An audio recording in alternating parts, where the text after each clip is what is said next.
Ay, si Tana na lang. Babaeng babae, lagi nakapistis. Agulot to. Eh, di ba may boyfriend yun? Sigurado ka ba dyan? Alam ko na, sino nga yun? Alam mo, tigilan mo nga ako, Arya. Alam mo naman yung drama ko sa buhay, di ba? Sila nanay tatay, saan ako maasa? O, isipin mo. Kung magpapakasal ako, paano na sila? Eh, di mabuti. Mabuti nga pag nag-asawa ko, di may katulong ka na sa pag-aalaga sa kanila. Nandamay pa ako. Ay, naku. Alam mo, ito lang gagawin ko. Ihanap kita, yung babae, yung ulilang lubos, pare. Pero wala ka nang ibang obligasyong iintindihin. Di ba? Sarap. Ito yun. Tay. Ay, naku anak. Kawaan ka ng Diyos, anak. Naku, mabuti, dumating ka na. Bakit anak, yun yung babong natin. Naku, puro butas. Asikusuhin mo muna. Malapit ng tag-ulan. Naku, tutulo na naman yan. Sige po na. Arya. Kaya lang ng katawan ko. Ako na sana gagawa. Sige po tayo, ako na po. Kayaan mo na si Daniel. Tara. Doon ka sa ko. Awa. Wala lang ha. Nagka.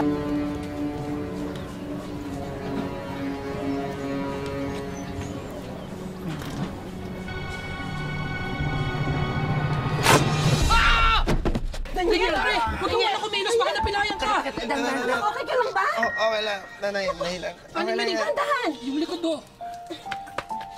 Ano? Okay lang. Kaya ko. Matitis. Dahan. Ko tong anak ko naman, hindi naman nag-iingat eh. Nay, okay lang yan. Ano ba? Tay, okay lang. Hindi ka kasi nag-iingat eh. Sige na, pumasok ka na sa loob. Sige. Alisin mo na nga ito. Hagdan na ito dito. Sadyang mahirap magkasakit, lalo na kung wala na raw itong pag-asang gumaling. Pero mas magiging masaklap ito kung darating ang araw na wala nang mag-aaruga sa atin. Kanino tayo lalapit at saan na tayo kakapit para ituloy ang buhay? Magandang hapon mga kapuso, ako po si Vicky Morales at ito ang Wish Ko Lang. Gandang umaga. Gandang umaga. Kuya.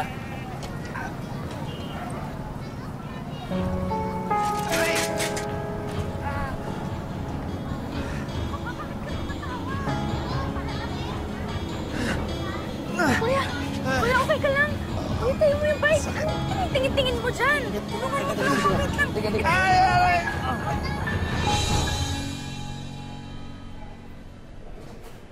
Nasaan yung doktor? Kaya ko sinabi pupunta yung doktor. Nasaan yung doktor? Wala, lamig lang. Baka may ibang pasyente lang na inaasikaso. Sa nanay. May makakain ba sila? Good afternoon po, ma'am. Sir. Dok, kailan po ako makaka-uwi?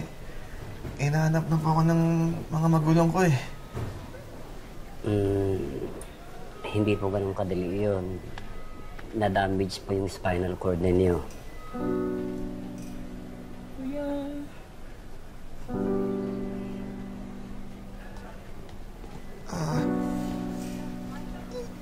Gaano po katagal, Dok, bago ako po makalakad ulit? Dok. I'm really very sorry, pero hindi ka na makakalakad uli. Binaliwala lang noon ni Daniel ang kanyang aksidenteng pagkahulog. Pero hindi niya alam na matindi pala ang pinsala nito sa kanyang spinal cord. At ito ang dahilan kung bakit naparilisado ang kalahating bahagi ng kanyang katawan. Daniel, ito na yung pagkain mo. Pinagluto kita. Alam ko gusto mo to. Kaya na lang po, Nay. Napanggana. Huwag ganyan, anak. Sige na, pilitin mo kumain.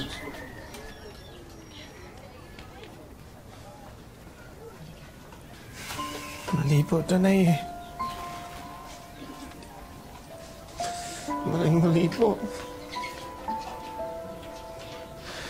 Dapat po ako nag-aalaga sa inyo eh.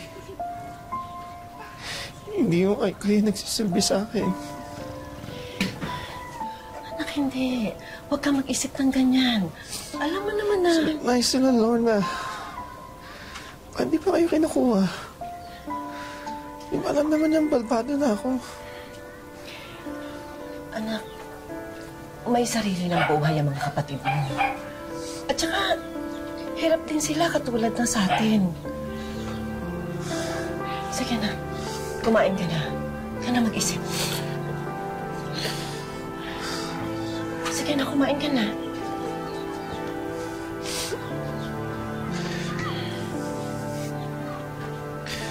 Dapat namatay na lang ako eh.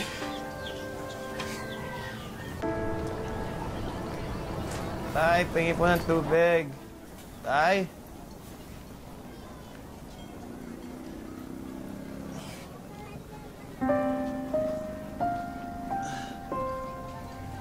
Tay!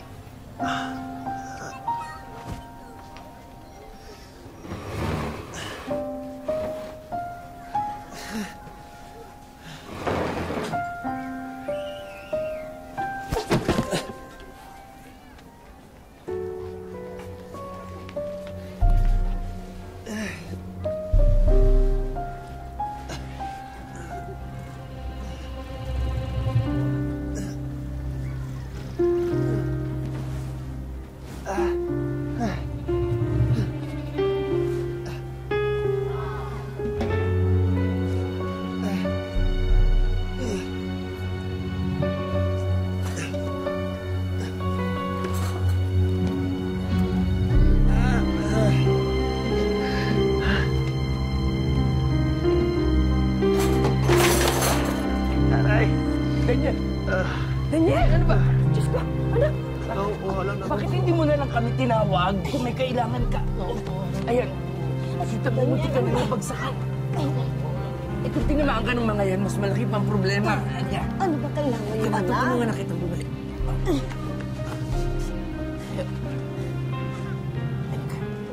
Oo lang Kita naman bumalik. po eh. Halika na. Halika na. Oo lang po. Halika na, anak. Dali. Anak, ano ba yan? Ganyan, ganyan. Bitawan mo yan. Ganyan, ano ba? Ano ba, bitawan mo yan? Ano?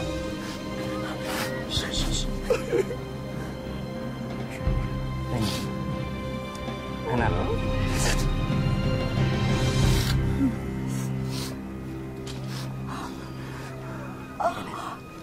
Kato. Halika na. Miling. Kato. Miling. Miling. Miling, ano ba? Kato. Teka, sandali. Sandali, anak. Sandali. Tulong, tulong. Tulong! Ako nang bahala. Tulong! Tulungan niyo kami! Tulong!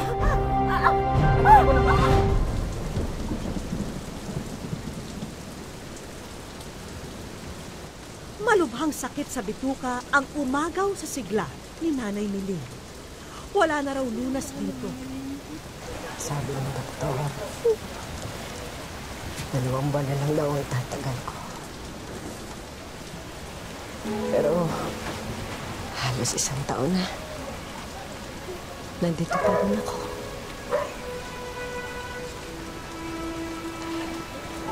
Kahit mahirap, nagpapasalamat ako sa Diyos. Dahil nakapiling ko pa kayo hanggang mas matagal. Patawarin niyo ako, anak. Patawarin niyo ako.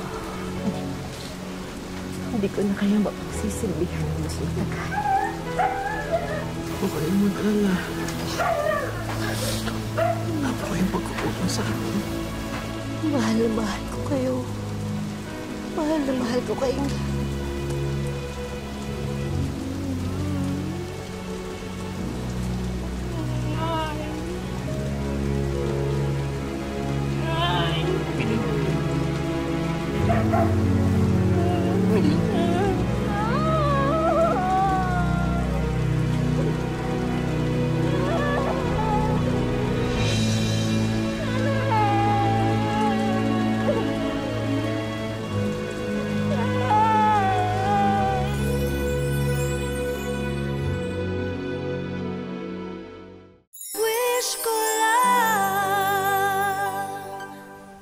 pagkamatay ng ina ni Daniel, sila na lang ni Tatay Cardo ang naiwan sa kanilang bahay.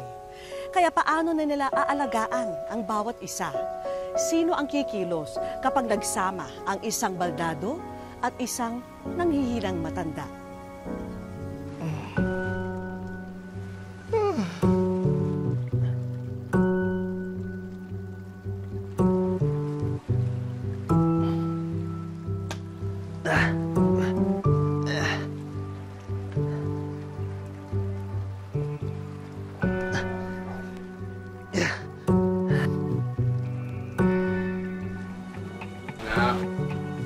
Tay. Maayos ka ba?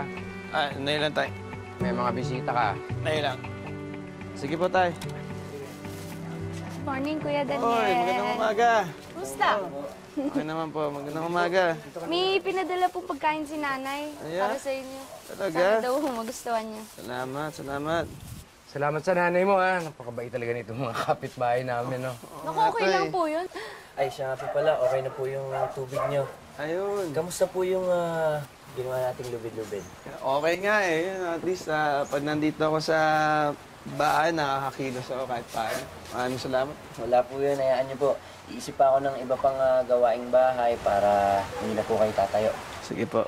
Salamat, salamat. Swerte naman namin sa kapitbahay. Babait nyo. Dali, ha. Gagawa ko kayo ng kape. O, sige, Tay. Sige, salamat. Tay? Anak. Okay na kayo, Tay? Tay, ano po nangyari sa inyo, Tay? Tay, Upo niyo si Tatay. Tay! Wala akong makita. Tay, upo. Dito po. Wala akong makita. Dahil na rin sa katandaan, lumalaraw ang katarata ni Tatay Cardo.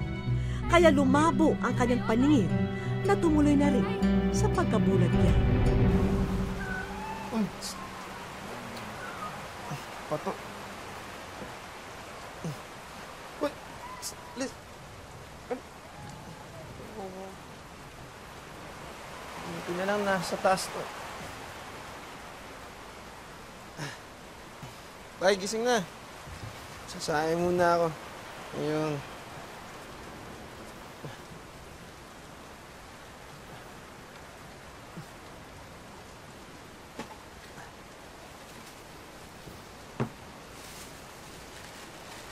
Dati-rate, ikaw ang nag-aalaga sa amin ng nanay mo. Tay, lang. Pero nung yung baldado ka, ano na, nag-alaga sa'yo. Ngayon, ulit na naman. Mula nung mabulag ako, ikaw na naman ang nag-aasikaso ng lahat. Hindi ka na nakalaya sa pag-aalaga sa akin. Tay naman. Problema yun. Len! Ricardo! Oy, Ding, nandito kami. Tuloy. Bakit na nga po na, Ricardo? Oh. Pare, pasensya na ha. Medyo nahuli ako eh. Ito naman, oh. Ikaw pa humingi pasensya. Ikaw na nga tumutulong sa amin. Natagalan kasi ako. Paano nagkakagulo sa bayan? Meron daw kasing parating na malakas na bagyo. Ito nga, sama na ng panahon, oh. Bagyo? Bagyo? Oo, malakas nga daw eh. Ang pangalan daw ng bagyo, Bagyong Ondoy. Ay, hindi nagbibiro si Ding, ah. Ang malakas yung ulan. Bagyo. Tay, isa tayo. Sige na, Tay. Kaya ko na. Dali. Daniel. Oh. Daniel, yung sahig. Makasya tayong tubig. Sige. Tay, mauna na kayo, Tay. Ay, hindi kita pwedeng iwan. Mga kapitbahay sa Klolo! Tulong! Tulungan niyo kami!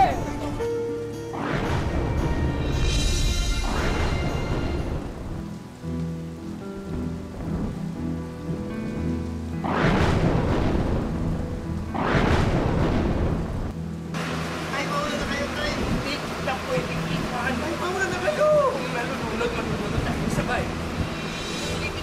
Tulong! Tulong! Tulong! Tulungan niyo kami! Kapitbahay, tulong! Tulong! Tulong! Tulungan niyo kami! Mauna na kayo, Tay! Tulong! Tulong! Tulong! Tulong! Tulong!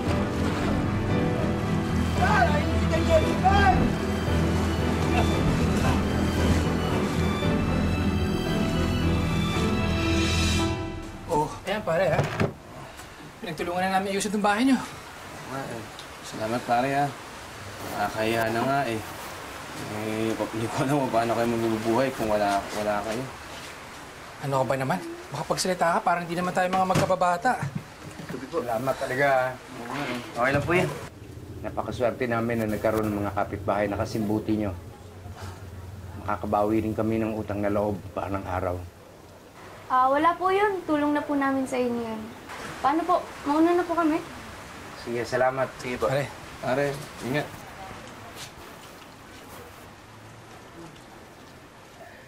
Mabuti na rin siguro nangyari ito nang wala na ang nanay mo, ano? Sigurado ako matatakot yun sa bagyo at sa baha. Oo nga po, eh. Akala ko nga po, tapusan na natin, eh. Anak, sinuko mo na ba yung plano mong tapusin ang sarili mong buhay? Anak, ano ba yan? Alam niyo po? Tuwing tinitingnan mo yung matutulis na bagay, alam ko na balak mong tapusin ang buhay mo. Pasensya na po, tay. Kasi po pag namatay po ako, wala po mag-aalala sa inyo. Ako palang nagsilbing bagong misyon ng buhay mo. Ganun ba? Parang ganun na nga po, tay. Anak, kaya mo bang ipangako sa akin na kapag wala na ako, hindi mo tatapusin ang buhay mo? Wala naman po kayo magsalita ng ganyan. Pangako mo. Ipangako mo sa akin na gagawin mong bagong misyon na alagaan ang sarili mo. Daniel, buong buhay mo wala kang ginawa kundi mag-alaga ng iba. Sana sarili mo naman ang alagaan mo, ha? Hindi naman kasalanan yun. Anak, hindi mali yun.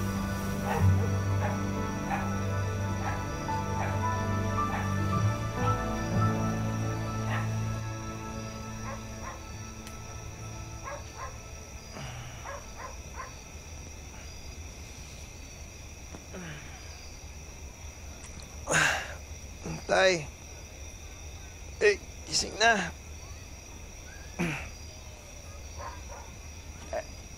Tay, gising na. Tay. Tay. Tay. Tay.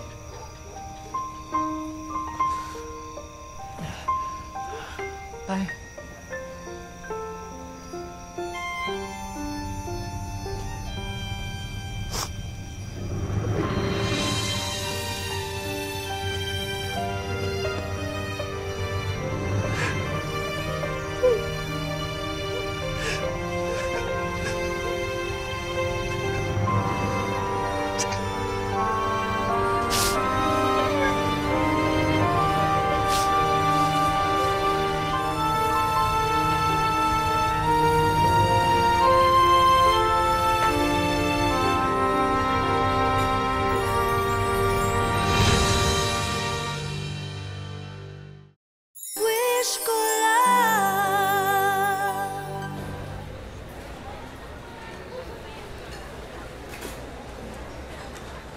Salamat, Tinga. Kayo, sa Tiyang. Sa pag-asikaso sa libing ni tatay. Sa pagdala sa akin dito. Hindi ko makakalimutan yung kabaitan niyo.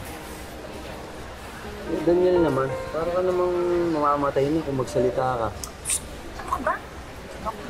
Alam mo, pare, huwag kang mawalan ng pag-asa. Hindi matutuwa si Aling Maling at Mangkardo pag ganyan ka. Malay mo, baka dito ka na makita ng bagong dahilan para mabuhay. Oo nga. Kasi nag-iisip siya ng ganyan, di ba? Hi! Kamusta? Ako si Mina. Ako yung mag-aalaga sa'yo habang nandito ka. Okay na po, ako na pong bahala. Sige po. Ingatan niyo po yan, ha? Wait po yan. Oo. Daniel, okay ka ba dito? Salamat. Ingat ka, ha? Kayo na pong bahala. Kayo na bahala. Breakfast time! Oh, kumain ka na. Gusto mo subuan pa kita, no? Bigay mo na lang sa iba yan. Wala akong ganang kumain. Hindi. Hindi pwede. Kailangan mong kumain. Dahil pag nagkasakit ka, hindi ako papayag na magkakasakit ka. Kumain ka na. Problema ko na yon. Ha? Hindi problema ko din yun. Ano mo, huwag ka magpanggap na may pakialam ka sa buhay ko dahil trabaho mo lang to. Daniel, pangit yon sa konsensya ko. Lahat ng tao dito, may pakialam ako. Baldado man o hindi. Hindi nila babawasan ang sweldo ko dahil wala akong sweldo dito. Hello? Volunteer lang ako dito, no? At lahat ng ginagawa ko dito, libre.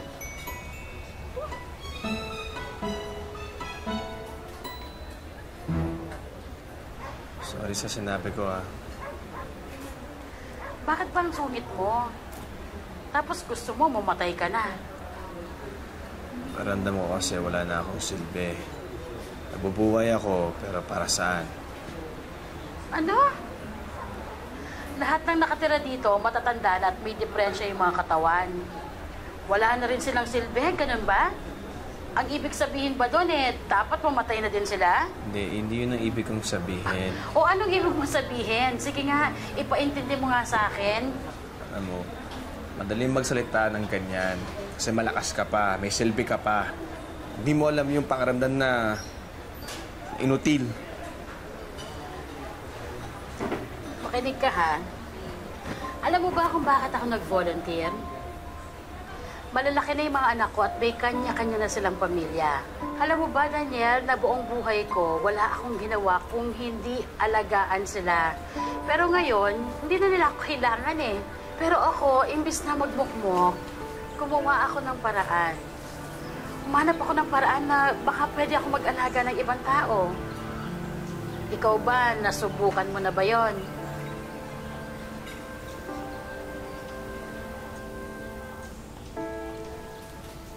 Balita ko gumaganda na daw ang lagay mo Yun lang ba yung balita mo? Oo. Nakausap ko na yung kaibigan ko, si Ding. Nagpapasudo na ako. Uwi na ako sa bahay namin. Bakit? Akala ko pa naman natauhan ka na. Hindi, wag mo isipin na ikaw yung dahilan bakit naalis ako. Namimiss ko lang talaga yung bahay ko, yung kinalakihan ko. Yun talaga yung bahay na mahal ko. Sige, basta mag-iingat ka ha. Alagaan mo sana yung sarili mo. Ano to? Address? Sabi kasi nila Doc dito, pwede daw akong pumili ng isang volunteer dadalaw sa bahay. Tutulungan ako yung magpupunas ng negod ko. Siyempre, ikaw na isip ko. Wow. Payag ka ba? Ako talaga? Oo, papayag ako. Di ba, yun naman ang silbi ko sa buhay? Salamat, ha? 2 taon na ang nakalipas mula nang bumalik si Daniel sa kanyang tahanan sa Santa Maria, Laguna. At para siya'y kamustahin, nagtungo ang aming grupo roon. Ayon kay Daniel, 16 na taon na raw na ganito ang kanyang kondisyon. Higit kasing napinsala ang kanyang spinal cord. Hindi raw biro ang mamuhay mag-isa, lalo na raw sa tulad niyang paralisado ang kalahating katawan. Puro pagdurugo, hindi ko akalain na dumating ako sa panahon na hawa ng Diyos, survive ako after mo. Sadyang tinanggap na lang ni Daniel na maging ganito ang kanyang kapalaran. Wala pong hindi makakaharaslo mo sa ganitong sitwasyon. Nakapalang pag-asa. Malungkot. Ganun ang buhay ng mga tao katulad namin. Palibasa wala na silbi. Pero laking pasasalamat niya nang muling magkakomunikasyon sa dating nag-aruga sa kanya sa ampunan. Mahirap ang kalagayan niya. Kaya doon ako naawa sa kanya sa mga kwento niya sa akin, usapan namin sa cellphone. Kaya nag-apura ako magpunta sa kanya. Sabi ko, magbubuluntir akong 2 linggo. Hanggang sa inabot na ako ng ngayon nga. Magdadalawang taon na ako sa September 14. Mula nooy, halos araw-araw na raw nagpupunta si Mina sa kanya upang siya'y alagaan. Araw-araw, nililinis ko siya. Nagkakaroon na nga siya ng bedsore. Kahit hindi naman siya pwedeng bumangon, papihit-pihit lang siya. O di, pinupunasan ko lang siya ng kahit na anong mga gamot. Panatag na raw ang kanyang kalooban dahil mayroong taong kahit hindi niya kadugo, laging nariyan at handa siyang damayan. Parang mayroon akong magulang uli na ina nakakalinga sa akin, kapatid.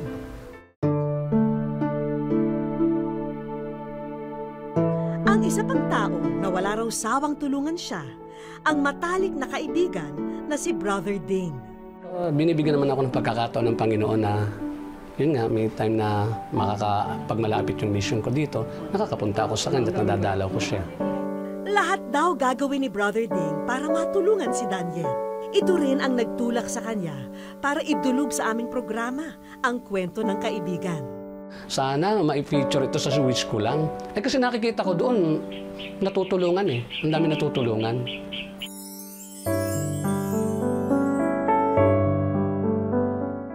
Sa aming pagbabalik. Yan o. Daniel, kapuso.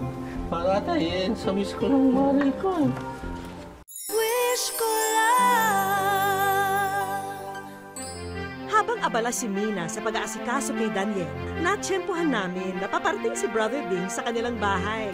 Daniel! Classmate! Oh, Brother Ding, halika. Pasok pa. Halika, salamat.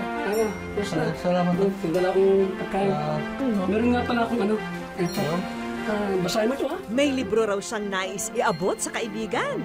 Pero secret lang ha, dahil kami talaga ang nagpaabot nito para kay Daniel. Especially for you. Maganda yan. Tingnan mo naman yan. O yan o. Basahin mo. Daniel, pangako. Para sa'yo yan. Ito. Ikaw ay nasa... Ikaw ay nasa... Parang hinihinapan na natin sa GMA7. Kaya na yung sabihin ko lang. Ano? GMA. Kapuso. Para tayo sa wish ko ng malay ko. Wish ko lang! Yan nga yung sabi ko nga sa'yo na praise the Lord. Thank you, Lord. Hindi ko... Ay, panalangin matagal na. Parang gano'n. Salamat sa Diyos. Kinutsyaba na rin namin ang ilan sa mga kaibigan nyo upang ihatid ang mga sorpresa. Balita namin, wala na raw natira sa mga damit mo mula nang kayo'y maundoy noong 2009. Sobrang kaligayahan. Naramdaman ko sa isang katulad ko na wala na silbi sa buhay at talagang hindi ko po akalain na tugunin ng wish ko ng aking mga panalangin. Hindi ka na mamomroblema, Daniel, para sa iyong diaper at medical needs dahil sagot na rin namin yan. Paparelax ng mga balat. At para mas maging komportable ang iyong paghiga, narito ang aming munting handog. Ay, salamat sa Diyos. Pati si ate niya, alam Brother Ding. Sa totoo lang itong mga una na ito, tira-tira ng undoy. Ito na, yung pangarap kong tunay. Yung labas na hindi ko oo. yung likod mo. Oo, parang lagay na itlog. Narito rin ang ilang grocery items para sa inyo.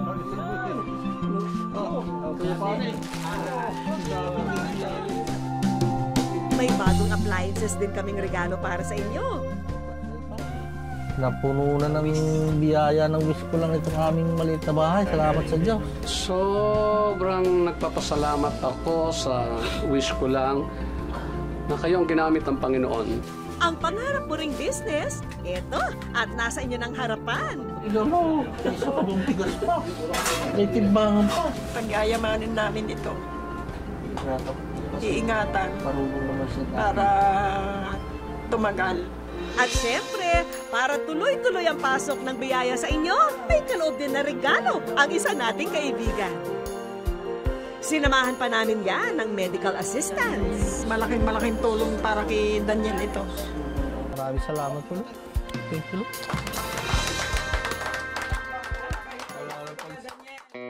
Lahat tayo ay naghahanap ng pagmamahal at kalinga.